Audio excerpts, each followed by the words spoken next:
Oke, selamat pagi. Jumpa lagi dengan saya. Sudah tidak terasa ya, 2 minggu kita tidak bertemu. Untuk materi kali ini, desain grafis percetakan, kita akan mempelajari tentang apa ini? Pengukuran bidang pandang dan sudut pengambilan gambar. Nah, seperti halnya kemarin kan kita sudah mempelajari pengoperasian kamera digital dan perawatannya, serta pengoperasian atau perawatan dari alat bantu fotografi. Nah, untuk pertemuan kali ini kita akan membahas tentang pengukuran bidang pandang. Ukuran bidang pandang itu apa? Biasanya kita kenal sebagai frame. Ya, jadi ada sebuah foto, nah itu ada pengukuran bidang pandangnya. Entah itu long shoot, ya, entah itu ekstrim close up dan lain-lain. Nah, ini harapan kita mempelajari hal ini agar kalian tahu bahwa ada beberapa macam sudut pengambilan gambar dan pengukuran bidang pandang pada fotografi. Jadi nanti ketika kalian misalkan ya bekerja di studio fotografi, nah kalian harus bisa menjelaskan ke klien bahwa oh ini lebih cocok menggunakan sudut pengambilan gambar yang ini, yang A, terus yang pengukuran bidang pandangnya yang ini, biar kesannya lebih bagus gitu ya. Oke, langsung saja. Prosedur pengukuran bidang pandang. Prosedur pengukuran bidang pandang ini memang ada beberapa ya. Ada beberapa. Intinya mengacu pada framing. Framing itu ya kotak atau kita disebut bingkai gambar yang isinya ya gambar itu. Dan ini areanya kita bisa ambil karena mungkin keterbatasan kamera dalam menangkap pemandangan atau mungkin objek. Ya. Kan kalian pernah ini enggak? Pernah ya iseng lah. Kalian memotret misalkan memotret pemandangan. Nah, sedang di sana pemandangan tersebut itu ada orang dari kejauhan, ya. Terus ada lagi kalian memotret foto teman kalian atau pacar kalian. Nah, itu biasanya kan ada angle-angle tertentu yang memperkuat kesan gitu ya. Terus mungkin saking nggak ada kerjaan, biasanya kalau anak-anak kos ya nggak ada temen, itu kan biasanya iseng-iseng memotret dirinya sendiri, dan biasanya berupa objek mata yang dipotret matanya saja atau mungkin mulutnya, terus kemudian diupload di sosial media. Nah, itu memang banyak macam untuk ukuran bidang pandang. Nah, kita mempelajari hal ini didasari dengan penggunaan kamera DSLR. Nah, kamera DSLR kalian kan sudah mempelajari di pertemuan yang sebelumnya. Mungkin kalau kalian belum pernah nonton ya disaksikan dulu video sebelumnya. Dan ini framing ini memang bisa menghasilkan foto yang bisa menyampaikan pesan kepada klien ya. Misalkan foto prewedding misalkan ya. Terus cara pengambilannya mengapa kok tidak dari atas, dari bawah, atau mungkin di garis mata atau eye level ya. Seperti itu. Oke, yang pertama kita bahas adalah ukuran bidang pandang pengambilan gambar ini yang paling dekat dulu. Paling dekat, terus nanti menuju yang paling jauh ya. Oke, yang paling dekat ini ada extreme close up. Extreme close up ini mungkin kalian bisa catat ya di buku kalian masing-masing. Extreme close up ini tuh pengambilan gambarnya dekat sekali. Hanya menampilkan bagian tertentu pada tubuh. Ya. Contohnya Pak, contohnya ya seperti ini. Nah. Ya ini juga sama. Ya. Ya seperti itu. Intinya hanya menampilkan bagian tertentu pada tubuh. Ya. Seperti yang saya bilang tadi, kalau kalian pernah memotret ya diri kalian sendiri selfie, misalkan hanya mulut saja.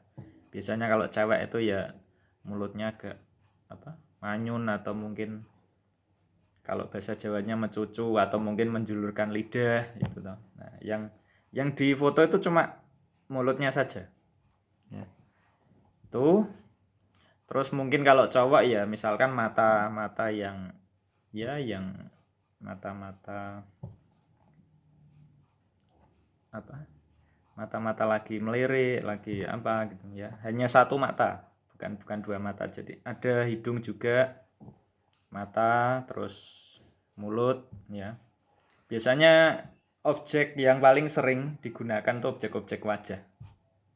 Ya terkadang kita tidak memungkiri ada juga yang memotret satu jari, ya, ibu jari, jempol kaki misalkan. Tapi memang secara umum lazimnya itu diambil dari area-area wajah kita, wajah-wajah orang ya. Oh, ada pertanyaan Pak, misalkan digunakan untuk memotret hewan Pak, apakah boleh? Boleh, tidak apa-apa ya. Terus mungkin bagian-bagian tumbuhan itu juga bisa. Intinya pengambilan gambarnya ini sangat dekat sekali ya. Pengambilan gambar sangat dekat sekali. Kameranya yang pas untuk mengambil gambar tersebut itu apa? Nah, itu sudah kita pelajari di pertemuan atau video yang lalu ya, yang sebelumnya. Oke. Terus yang kedua ini jaraknya lebih jauh lagi. Kalau tadi kan ekstrim close up sangat dekat, kita agak menjauh dikit, yaitu big close up atau singkatannya BCU. Nah, BCU ini seperti ini contohnya. Nah, big close up bisa kalian tulis dulu ya. Adalah pengambilan gambar hanya sebatas kepala hingga dagu. Ya, jadi kepala hingga dagu seperti ini. Kalau extreme close up tadi kan cuma bagian paling dekat. Terus kalau big close up itu dari kepala, ujung kepala sampai dengan dagu. Seperti ini. Ya. Nanti akan saya gambarkan saja. Ya.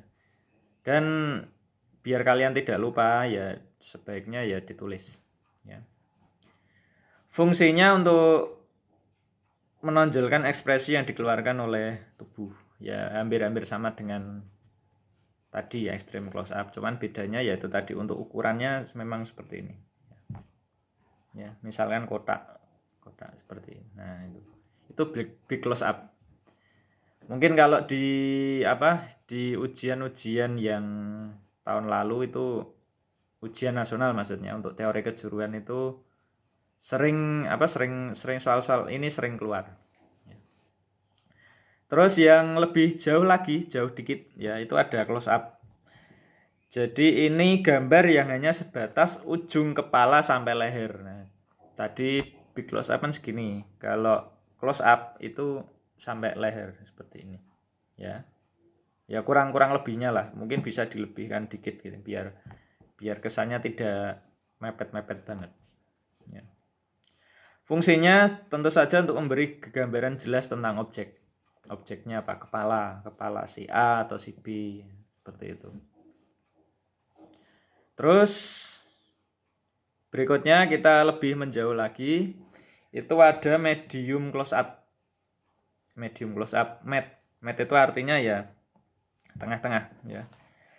Jadi ini gambar yang diambil dari ujung kepala hingga batas dada segini. Ya. Contohnya Pak, ya contohnya seperti ini. Nah. Ya, itu contohnya.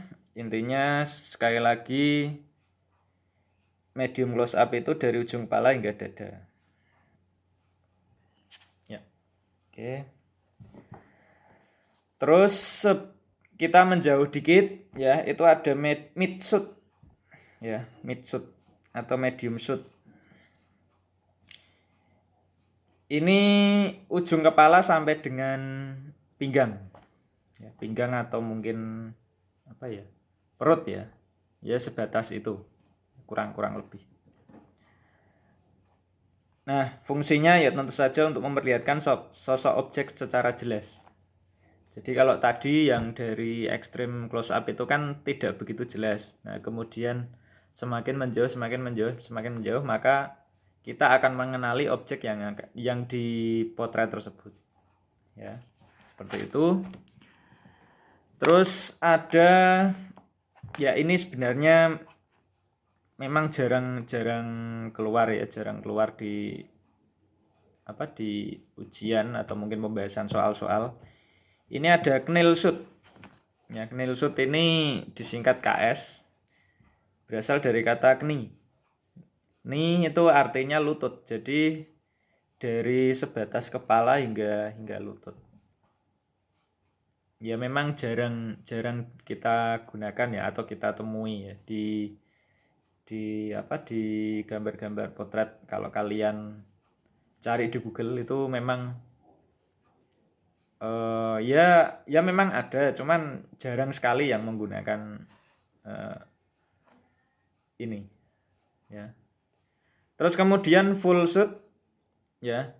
Full shoot ini atau disingkat FS, ini pengambilan gambar penuh dari kepala hingga kaki. Nah, ini sering kalian jumpai di beberapa foto ya. Misalkan foto-foto pengantin prewed itu kan biasanya dari kepala hingga kaki. Jadi seluruh tubuh kita sudah kenal dengan objek gambarnya. Oh ini si A, oh ini si B, oh ini si C, dan lain-lain ya. Full shoot ini memang bisa dibilang tidak hanya objek yang diambil, tapi juga latar belakangnya juga. Ya, jadi kalau misalkan frame kita misalkan ada perbandingan 16:9, itu kita bisa menikmati tidak hanya objek saja, tapi juga background yang ada di situ.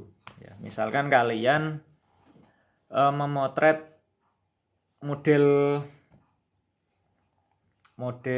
pengantin yang sedang melakukan foto prewed itu kan, kalau kalian misalkan mengambil foto dengan perbandingan frame-nya itu 16:9, itu nanti yang kelihatan juga background, latar belakang ya. Jadi ada satu pasang pengantin itu backgroundnya juga ikut ya. Oke, yang berikutnya ini sering kalian temui, ini ada long shoot ya. Long shoot itu sudah beda lagi, yang dibidik bukan hanya objek saja, tapi juga latar belakangnya secara keseluruhan ya. Long shoot ini mungkin kalian bisa catat, ini pengambilan gambar lebih luas daripada yang tadi full shoot ya. Jadi jaraknya lebih jauh atau kameranya lebih mundur lagi gitu. Terus yang terakhir ini memang penekanannya tidak pada objek, tapi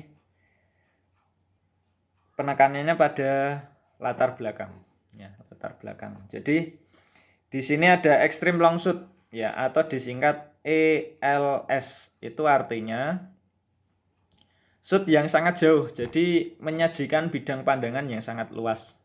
Kalau ada objek berupa mungkin orang atau hewan, itu biasanya kecil sekali. Maksudnya hewannya terlihat kecil atau orangnya, tapi yang diambil atau kita fokusnya itu di pemandangan. Biasanya kita jumpai di pemandangan-pemandangan yang di hutan atau mungkin pegunungan ya.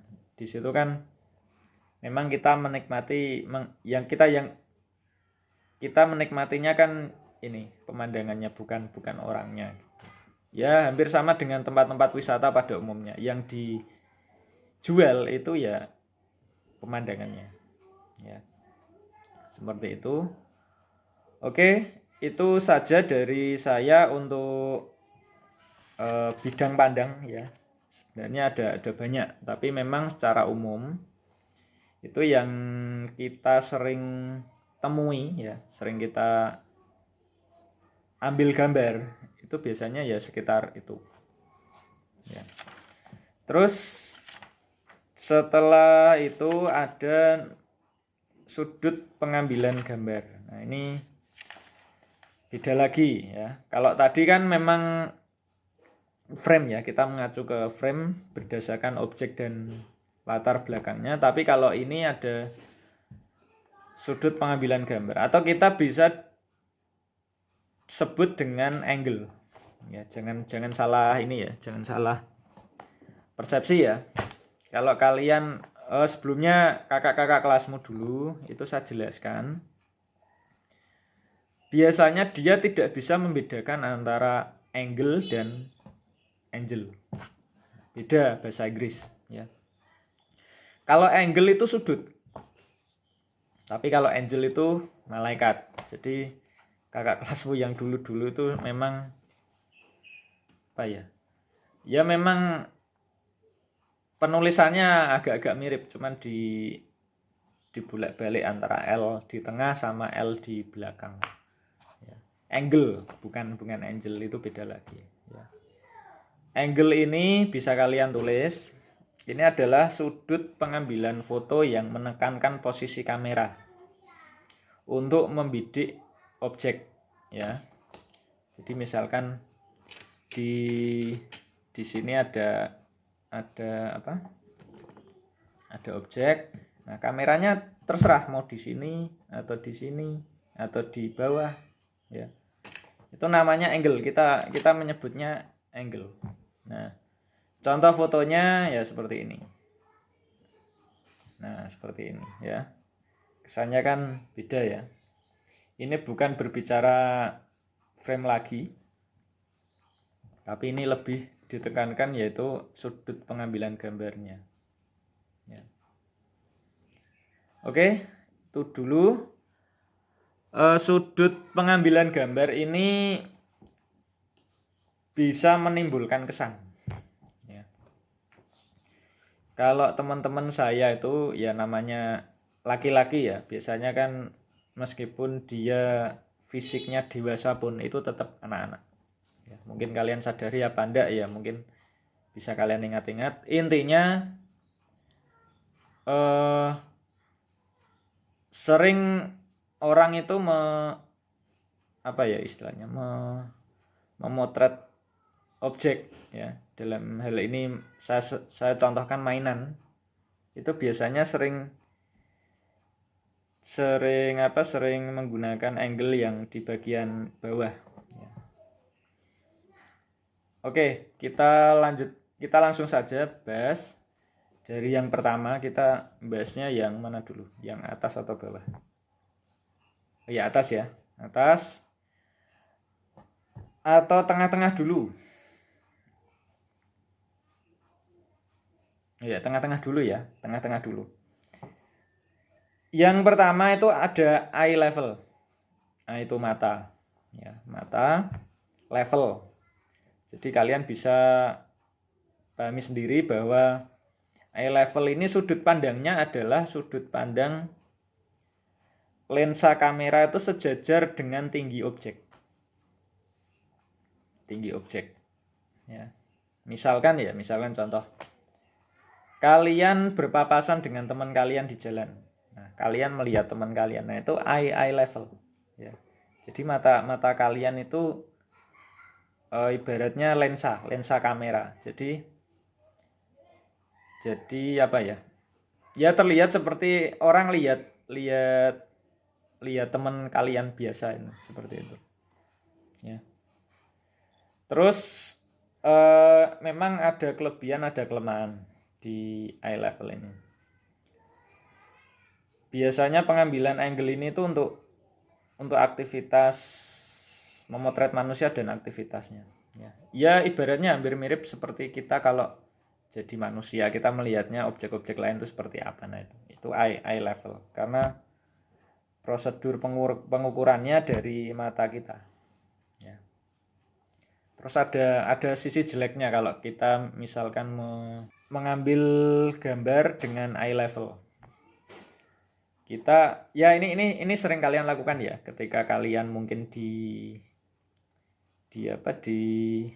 spot atau objek background ya yang sekiranya bagus. Aku fotoin dong. Nah, seperti itu. Biasanya kalian pakainya ini eye level. Biasanya kan gini. Nah, seperti ini contoh. Ya. Itu kelemahannya. Kelemahannya biasanya entah kalian sadari apa enggak, itu badan yang kita potret itu agak proporsinya agak lucu. Jadi normal dari atas itu normal. Entah kalian sadari apa enggak, semakin ke bawah, semakin sampai kaki itu biasanya mengerucut. Itu tuh eye level. Makanya dari fotografer yang sudah profesional itu biasanya dia tidak pakai eye level untuk memotret objek model ya. Dalam hal ini manusia. Biasanya si fotografer ini agak sedikit jongkok. Kalau eye level itu memang istilahnya memang ya sering dilakukan oleh orang-orang yang orang-orang pemula yang tidak tahu fotografi ya. Orang-orang awam lah itu eye level. Biasanya pengambilan gambarnya seperti itu. Sudut yang dipakai seperti itu ya. Terus yang berikutnya, kalau tadi eye level ya, sekarang atas atau bawah? Oh ya, bawah dulu. Bawah dulu ini ada low angle. Ya, low angle. Low angle ini intinya kamera yang digunakan itu posisinya lebih rendah dari objek. Biasanya fotografi semacam ini biasanya diterapkan di cityscape ya, atau mungkin foto gedung pencakar langit seperti itu ya. Kesannya biar gedungnya itu terlihat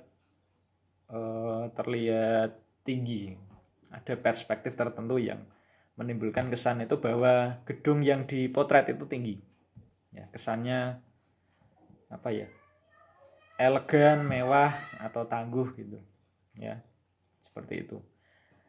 Terus objeknya biasanya ya gedung-gedung pencakar langit seperti itu ya. Terus dari bawah kita ke atas itu ada high angle. High angle ini untuk menangkap kesan luas dari objek yang difoto. Ini dari atas. Kameranya diposisikan lebih tinggi dari objek yang kita foto ya. Sehingga dalam hal ini memberi kesan kecil dari objek yang difoto. Ya, ibaratnya kalian memotret pakai bantuan drone misalkan ya, drone ya. Itu objek yang difoto kecil. Misalkan drone kita terbangkan ke atas ya. Nah, yang difoto objeknya misalkan rumah atau mungkin kita kalau kita di luar rumah, itu objeknya kecil ya. Seperti itu. Biasanya hanya untuk memotret pemandangan atau mungkin ya memang pemandangan ya. Terus ada lagi ini, ini sudut pemotretan bird eye view. Ini bicara perspektif ya, perspektif mata burung ya.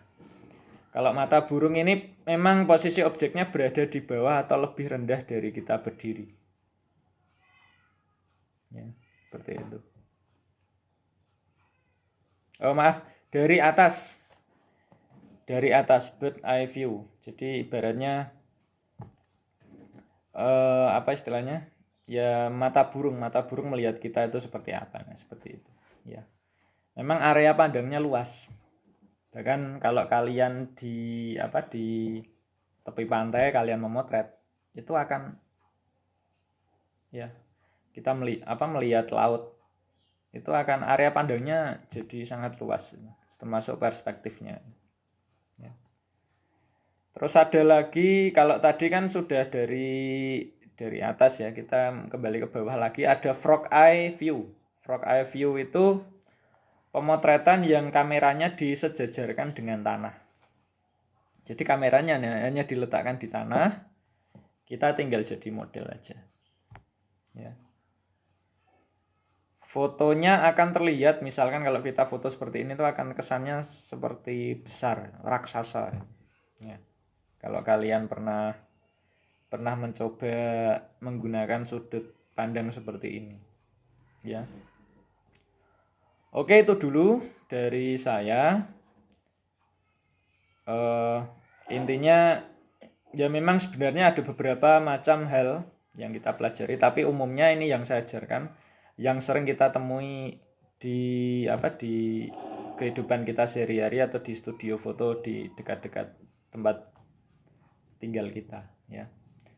Jadi itu saja untuk pemahaman kalian, untuk pembelajaran kalian. Semoga kalian bisa memahami dalam hal ini. Jadi kalau kita suatu saat nanti akan praktek entah itu memotret atau mungkin merekam video, kita bisa tahu, oh ini lebih cocoknya pakai sudut pengambilan gambar ini, oh ini pakai ukuran bidang pandang seperti ini, untuk frame-nya seperti ini. Nah itu nanti bisa kita pelajari, ya. Semoga saja wabah corona ini juga cepat selesai ya, cepat clear, jadi kita bisa masuk sekolah dan kita bisa mempraktekkan apa yang sudah kita pelajari dari daring online yang kita pelajari akhir-akhir ini, ya. Oke, itu saja dari saya.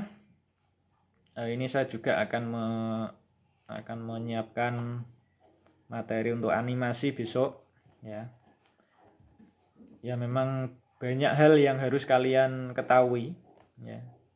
Kalau kalian intinya kalian itu tidak cukup hanya untuk hanya mengandalkan materi yang saya berikan. Selebihnya kalian bisa mencari sendiri, entah itu dari sosial media atau mungkin Google atau mungkin YouTube, kalian bisa pelajari sendiri. Karena dari sini saya juga tidak bermaksud untuk menggurui kalian, ya. Oke, gitu saja dari saya. Kurang lebihnya seperti itu, kita pelajari tentang sudut pengambilan gambar dan ukuran bidang pandang pengambilan gambar. Nah, nanti setelah ini nanti kita akan pelajari tata cahaya dalam fotografi. Nah, itu mungkin minggu depan, ya. Besok kan materi kita sudah animasi. Oke, gitu saja dari saya. Jangan lupa kalau kalian suka ya di like, komen, dan subscribe channel saya atau video saya ini. Bisa share juga ke teman-teman atau mungkin teman-teman dari sekolah lain. Tidak masalah, kita namanya belajar kan tidak menutup kemungkinan kita ambil dari pengalaman materi dari mereka, ya. Terus kalau memang ada pertanyaan, silakan kalian jangan sungkan-sungkan untuk tanya, nanti kita bahas atau diskusikan lebih lanjut, gitu ya. Oke, sementara cukup sekian, kurang lebihnya saya mohon maaf jika ada kata-kata yang mungkin kurang berkenan. Oke, dan selamat pagi, selamat menjalankan aktivitas kalian selanjutnya. Sampai jumpa di pertemuan yang akan datang. Oke, selamat pagi.